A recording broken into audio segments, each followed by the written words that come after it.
those of you I have not said Happy New Year to, Happy New Year. Happy New Year. So this is the time of year we always make new goals, set resolutions.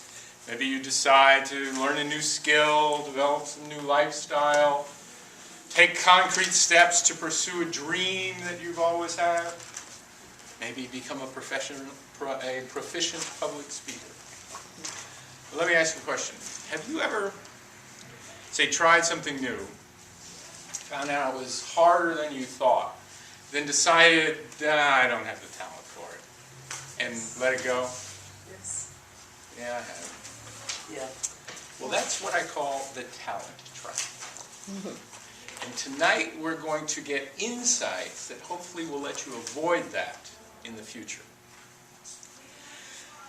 I'm going to tell you a story. When I started out, my first career was as a software engineer.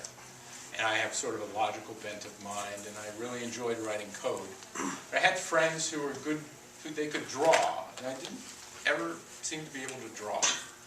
And I resolved one day that I would take a drawing course.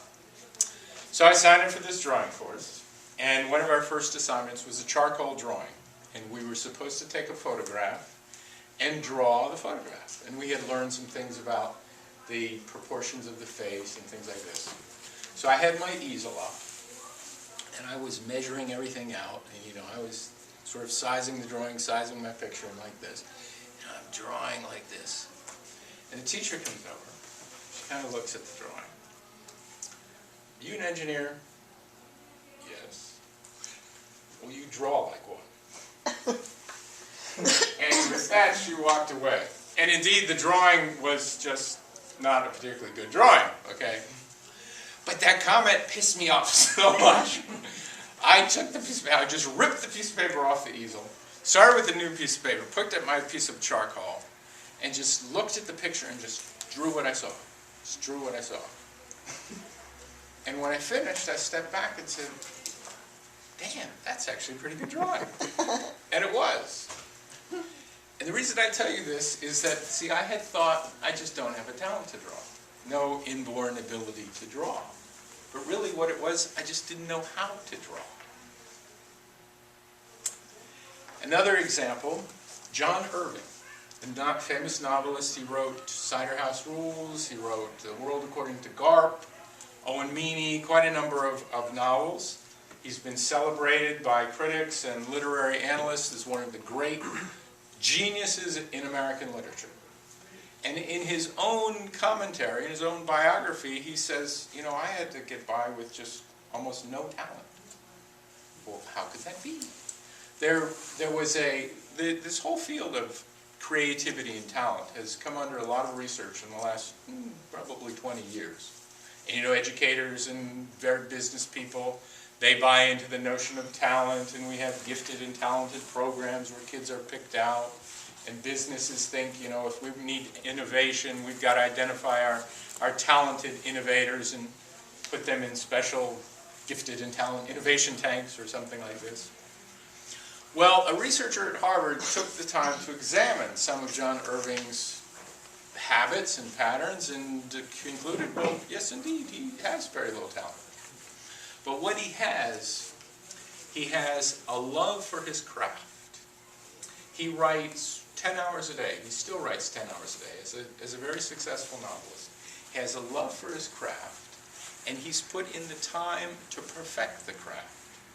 He said, I didn't know how to write a book until I had finished my fourth one, which, by the way, was The World According to Garp. Its talent is overrated, and work and effort is underrated. It's a consistent application of persistent effort, or if you prefer, a persistent application of consistent effort that leads to results. Now, I say talent is overrated. I'm not saying it doesn't exist. I'm saying we give it too much credit. We believe that there's this inborn natural ability, and you either have it or you don't, and if you don't have it, well, that's too bad. And in this area, we have at least two shining examples in the field of athletics of athletes who are credited as being just great talents. quarterback of the Washington Redskins, Robert Griffin III. And we have someone who, until last October, was a teenage phenom, the outfielder for the Washington Nationals, Bryce Harper. And both of them, you read in the press, you know, they're great talents, amazing talents, unbelievable talents. But if you look at their stories, a different picture emerges. You take Robert Griffin III, that Mike Shanahan, his coach, in nowhere have I ever found his coach has praised him as being a great talent. What does he praise him for? He praises him for the way he practices, the way he prepares, the way he sets his mind to perfecting his craft. The attitude of doing everything possible to take every skill involved in his field and develop it to the highest level that he can. Now, as a child, he was fortunate to have a family, that a father and a mother who provided intensive instruction, structured instruction, from a very early age. But I want you to think about something, okay? Now, we're going to assume that after the knee injury, it's still going to be there. He could run a 40-yard dash in 4.3 seconds, say a 4.340, okay? And running a 4.340, he was the fastest man on the football field. Now, his fellow running back runs maybe a 4.640, and he's criticized as not being particularly fast. So, you run a 4.6, 4.5 40, you're just one of the fast guys on the field. You run a 4.3 40, you're the fastest guy on the field. Now I ask you, the difference between a 4.3 and a 4.5, or 4.3 and a 4.6, don't you think that maybe those 0.2 or 0.3 of a second could have come from the days and days he would run up hills with a tire just lashed to his back, and he'd running up hills as his father is encouraging him. The hours he spent with his father analyzing videotapes of Olympic sprinters, doing everything he could to figure out the best way to run, the best way to sprint. Isn't it possible that 4.3 that sets him apart as a great talent, opposed to a 4.6 where he'd just be a slow guy in the field, that it came from that consistent application of persistent efforts? Bryce Harper, same kind of story. He was 3 years old, and his father was throwing sunflower seeds to the little 3-year-old with a stick in his hand. Sunflower seeds so he could learn eye-hand coordination. He always played with older boys.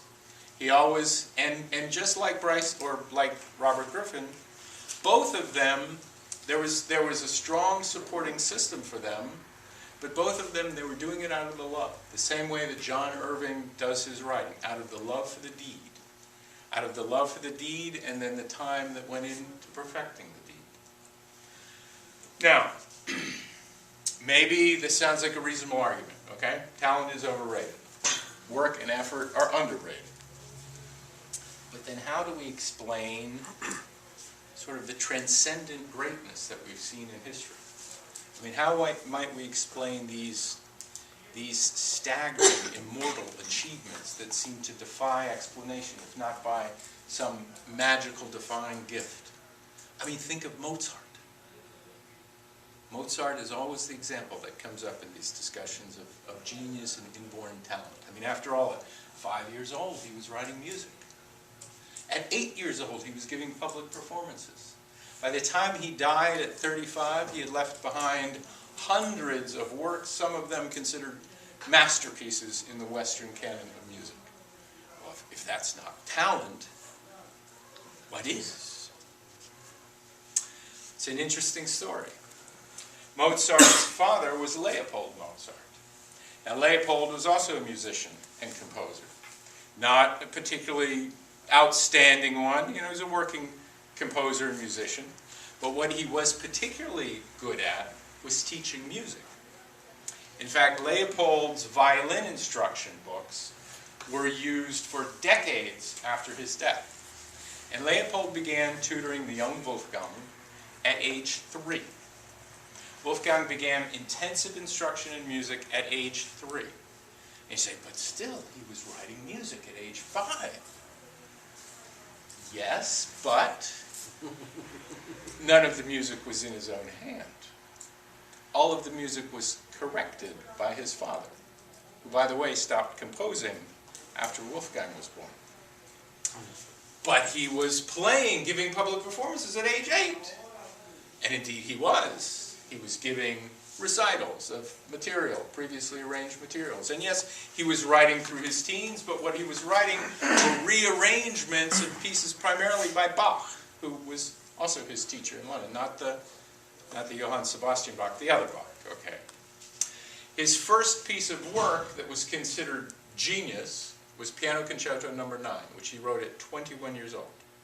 Okay, 21, that's a young age. But still, he'd been studying for 18 years. Reminds you of that line, the interviewer asks the man, how does it feel to be an overnight success? And he says, well, you know, it only took me 20 years to become an overnight success. Well, it only took Mozart 18, so maybe he had a little edge. You say, well, how about, wasn't there that letter about how Mozart would hear a whole symphony in his head and he would just write it down? I mean, isn't that amazing? Well, that is amazing, but it turns out that that letter is a forgery.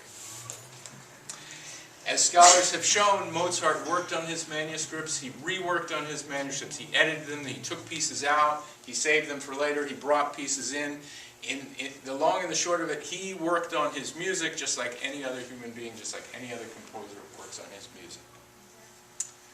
Talent is overrated. It's the work and effort that are underrated. And that's an uncomfortable truth. When a Mozart scholar gave a paper at a Vienna conference entitled Mozart the Working Stiff, basically his argument was essentially that Mozart wrote so many pieces because this is how he was a poor man, he needed to make money. He never wrote anything that he wasn't getting paid for. Instead of people feeling, wow, yeah, that's true, you know, instead of feeling some connection to the composer, this lecturer was pilloried. He had committed the great sacrilege of defiling the great Mozart. But it's an uncomfortable truth for another reason. Just think about it. You know, over here you say, well, you know, I couldn't learn Spanish because I just don't have the language gene. Just don't have the talent for learning the language. Over here you say, well, I couldn't learn Spanish. I was too damn lazy to work at it. Well, over here, that feels pretty good. It's just the luck of the draw. Well, over here, that doesn't feel so good. Talent is overrated. It's the effort and work that goes into it that's underrated. And our belief in talent, the myth of talent, can rob us of the opportunity to grow and develop. And that's what I call the talent trap.